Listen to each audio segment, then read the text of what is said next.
Hello students, welcome to my YouTube channel HK Alam tutorial. আজকের এই নতুন ভিডিওয় আমি ক্লাস 4-এর যে উইংস বই রয়েছে সেই উইংস বইয়ের পার্ট 1 অর্থাৎ পার্ট 1 বইয়ের 45 নম্বর পাতায় দেখো অ্যাক্টিভিটি 1 এবং অ্যাক্টিভিটি 2 রয়েছে, তো তার আমি সমাধান করে দেবো। তো তার আগে তোমরা যারা আমার চ্যানেলে নতুন তারা অবশ্যই আমার এই চ্যানেলটিকে সাবস্ক্রাইব করো এবং সাবস্ক্রাইবের পাশে যে বেল আইকন আছে সেটিকে ক্লিক করো।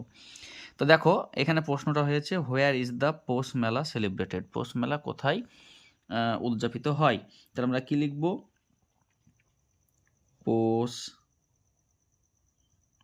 মেলা ইজ সেলিব্রেটেড ইন শান্তিনিকেতন। তাহলে পৌষ মেলা শান্তিনিকেতনে উদযাপিত হয় বা অনুষ্ঠিত হয়। ঠিক আছে, তাহলে আমরা এটা উত্তর লিখলাম। নেক্সট কোয়েশ্চেন বলছে, দেখো, what is the famous traditional folk song of Poush Mela? Poush মেলার যে বিখ্যাত ঐতিহ্যগত লোকগান সেটি কি? তাহলে আমরা কি লিখব? বাউল is the famous traditional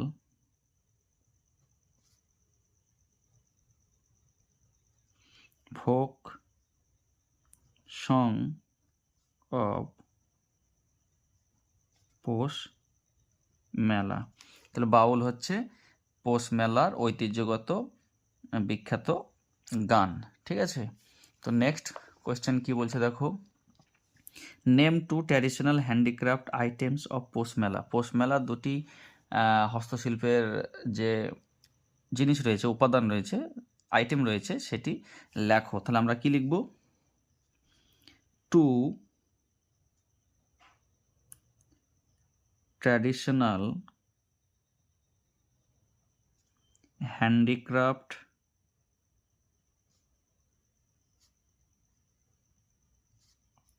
items আর, আচ্ছা,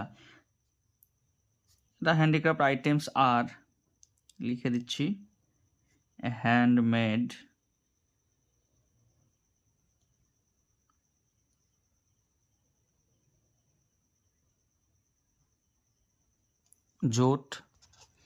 jute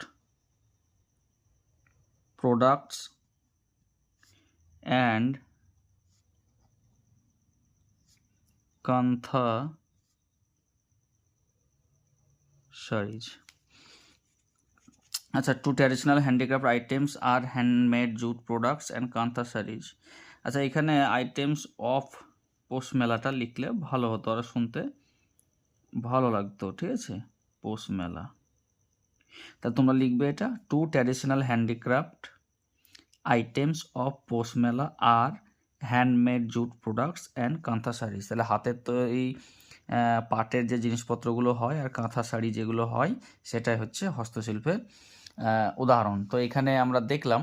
এরপরে দেখো যেটা আছে সেটা হলো অ্যাক্টিভিটি 2-এ, rearrange the following sentences in the correct order according to the story you read.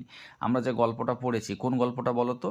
দেখো এখানে একটা গল্প রয়েছে, তোমরা দেখেছো এই গল্পটা, পৌষ মেলার যে গল্পটা রয়েছে।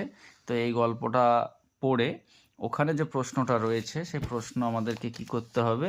ঘটনা অনুযায়ী আমাদেরকে সাজিয়ে লিখতে হবে। ঠিক আছে, তো আমরা গল্পটা পড়েছি। তো এখানে যেটা বলছে যে আমাদেরকে নাম্বার দিয়ে পূরণ করতে হবে। হি বট সাম হ্যান্ডিক্রাফট প্রোডাক্ট, এটা 4 করে দিয়েছে।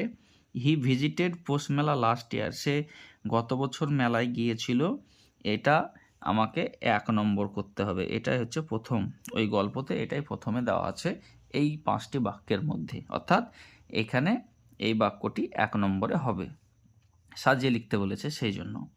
তারপরে বলছে দেখো, he was delighted to hear Baul song, সে বাউল গান শুনতে খুব উত্তেজিত হয়েছিল, খুব আনন্দিত হয়েছিল।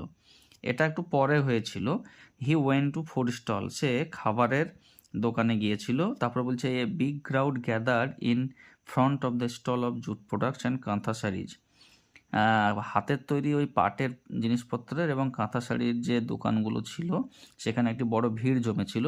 এইখানে আমাকে এটা 2 করতে হবে। বুঝতে পেরেছো? তারপর দেখো বলছে he went to food stall আর he was delighted to hear the baul song.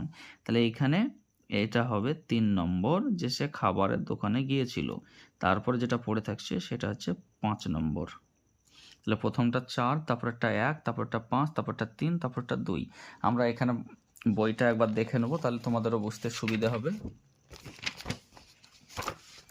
দেখো, আই ভিজিটেড পোস্ট মেলা লাস্ট ইয়ার।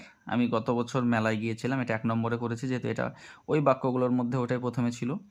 তারপর দেখো লিখছে বিউটিফুল, এই বাক্যটা দেখো, a big crowd gather in front of the stall of handmade jute products and kantha saris. আমরা ওটা 2 নম্বরে করেছি। তারপর দেখো সে খাবারের দোকানে গিয়েছিল, I went to food stall.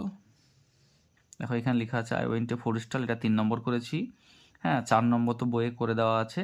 আর 5 নম্বরটা করেছি দেখো, I was delighted to hear the folk song program in the evening, মানে বাউল গানে যেটা শোনার কথা বলা হয়েছে, তো সেটা আমরা 5 নম্বর করেছি। ঠিক আছে, তাহলে তোমরা এখানে যে নম্বর ভিত্তিতে হবে সেটা তোমরা দেখলে। তো এ ধরনের রেগুলার আপডেট পাওয়ার জন্য তোমরা অবশ্যই আমার চ্যানেলটিকে সাবস্ক্রাইব করো এবং সাবস্ক্রাইবের পাশে যে বেল আইকন আছে সেটিকে ক্লিক করো।